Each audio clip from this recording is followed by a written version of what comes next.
Hello, what's up mga tol? Happy 30K followers sa atin mga tol! Ayun, napakasaya po natin at dahil unang-una, magpapasalamat po muna ako sa taas at sa inyo, syempre mga tol.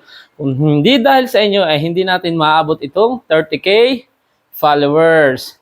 So yun, ining, pakasindahan mo itong kandila at tayo mag-wish na. At syempre, ang aking wish, ay, mga tol, ay hindi lang para sa akin. Syempre, para sa inyo din mga tol. Kailangan sama-sama tayo dito. Ano? Unang wish natin, saan man tayo dalhin ng ating mga paa, sa ating mga pangarap, ay sana mga tol ay ating pagtagumpayan. Ano?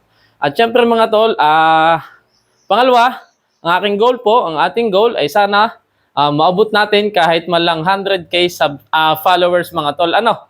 So, ayun lang. Basta ipagpapatuloy namin ni Mrs. ang pagpapasaya sa inyo. Aming patatawanin palalo kayo at mag-iisip kami lalo ng magiging good vibes po palagi ang aming mga video. Ano? So, yun lang mga tol. Thank you again at maraming salamat po talaga. Wala na po akong masabi dahil talagang na-reach ko yung 30K followers. Hindi ko naman po ito inaasahan. Ano? So, yun lang. Ingat po tayo. At God bless po sa inyong lahat. Let's blow the candle. Thank you.